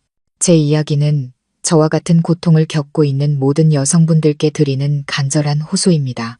결코 침묵하지 마세요. 당신의 침묵은 가해자를 뉘우치게 하지 못합니다. 오히려 자신의 행동이 용납된다고 믿게 할 뿐입니다. 용기를 내어 목소리를 내세요. 가족, 친구, 사회단체, 그리고 법의 도움을 구하세요. 당신은 결코 혼자가 아니며 존중과 안전 속에서 매와 눈물 없는 삶을 살 자격이 있습니다. 폭력적인 남편을 떠나는 것은 실패가 아닙니다. 그것은 자신의 삶을 구하기 위한 가장 용감한 행동입니다. 다음으로 이 이야기는 아버지의 비범한 사랑이 가진 힘에 대한 깊은 교훈을 줍니다. 제 아버지 김영철은 참으로 특별한 분입니다. 그는 딸에게 호화로운 삶을 줄 수 있는 부자 회장님이 아닙니다. 그는 그저 과묵하고 고단한 늙은 농부일 뿐입니다. 하지만 그 평범한 모습 뒤에는 자식을 향한 끝없는 사랑과 누구도 상상할 수 없었던 잠재된 힘이 있었습니다. 딸의 몸에 난 상처를 보았을 때 아버지는 울거나 꾸짖지 않았습니다. 자신의 고통을 행동으로 바꾸셨습니다. 아버지의 전화 통화는 권력을 남용하는 것이 아니었습니다. 평생의 희생과 헌신으로 쌓아 올린 신뢰와 인연을 바탕으로 딸을 위한 정의를 실현한 것이었습니다. 아버지는 우리에게 가르쳐 주셨습니다. 한 남자, 한 아버지의 진정한 힘은 그가 가진 돈의 액수가 아니라 그가 자신의 가족을 얼마나 지켜낼 수 있는지에 달려 있다는 것을요. 아버지의 사랑은 때로 달콤한 말보다는 조용한 행동으로 표현됩니다. 아버지의 낡은 옷, 아버지가 쥐어주시던 꼬깃꼬깃한 돈, 그리고 딸이 상처 입었을 때의 그 무서운 침묵. 이 모든 것이 위대한 사랑의 다른 모습들이었습니다. 이 이야기는 또한 자식된 우리에게도 깨달음을 줍니다. 때로 우리는 자신의 삶에 바빠서 혹은 부모님께서 걱정하실까봐 자신의 고통을 숨기곤 합니다. 하지만 기억해야 합니다. 가족과 부모님은 언제나 가장 평온한 안식처이자 가장 든든한 버팀목이라는 것을. 우리가 어디서 넘어지든 주저하지 말고 돌아가세요. 주저하지 말고 털어놓으세요. 부모님의 품은 언제나 모든 폭풍으로부터 우리를 지켜줄 만큼 넓고 따뜻하니까요. 마지막으로 제가 나누고 싶은 교훈은 결코 사람을 겉모습만으로 판단해서는 안 된다는 것입니다. 박성준과 그의 어머니는 제 아버지를 무시하는 치명적인 실수를 저질렀습니다. 그들은 그저 초라한 시골 늙은이로만 보고 오만하고 도전적인 말을 서슴지 않았습니다. 그 낡은 점퍼 뒤에 영웅적인 대령의 기계가 숨어 있다는 것을 상상조차 하지 못했습니다. 이는 우리에게 겸손에 대한 깊은 교훈을 줍니다. 결코 누군가를 섣불리 판단하거나 무시하지 마십시오. 우리는 그 사람이 어떤 삶을 살아왔는지, 어떤 인연을 맺고 있는지, 그리고 어떤 잠재된 힘을 가지고 있는지 결코 알 수 없습니다. 진정으로 강하고 능력 있는 사람은 겉으로 드러내지 않는 경우가 많습니다. 그들은 겸손하고 평범하게 살아가며 필요할 때만 자신의 힘을 보여줍니다. 오만함과 타인에 대한 경멸은 결국 박성준이 맞이한 것과 같은 파멸로 이어질 뿐입니다. 구독자 여러분, 우리 각자의 인생은 한 편의 이야기입니다. 잔잔한 이야기도 있지만 풍파로 가득한 이야기도 있습니다. 중요한 것은 어떤 일을 겪느냐가 아니라 그것에 어떻게 맞서고 어떤 교훈을 얻느냐일 것입니다. 제 이야기는 아픈 이야기지만 동시에 용기와 숭고한 부성애, 그리고 정의에 대한 믿음에 관한 이야기이기도 합니다. 부디 이 이야기를 통해 우리 모두가 더 강인하게 살아가는 법을 배우고 사랑하는 사람들을 지키고 주변의 모든 사람을 소중히 여기는 겸손한 마음을 갖게 되기를 바랍니다. 이 이야기는 실제 사연을 바탕으로 재구성되었으며 등장인물과 배경은 모두 가명 및 각색되었음을 알려드립니다. 여유로운 노후 채널을 아껴주시는 구독자 여러분, 긴 이야기 끝까지 함께 해주셔서 진심으로 감사합니다. 만약 이 이야기가 여러분의 마음에 작은 울림을 주었다면 주저하지 마시고 구독과 좋아요 버튼을 눌러주십시오. 여러분의 따뜻한 응원 하나하나가 저희가 더 깊이 있고 의미 있는 이야기를 만드는데 큰 힘이 됩니다. 모든 분들의 삶에 평안과 행복이 가득하시기를, 그리고 어떤 시련 앞에서도 꺾이지 않는 강인한 마음을 가지시기를 기원합니다. 다음 이야기에서 다시 뵙겠습니다. 감사합니다.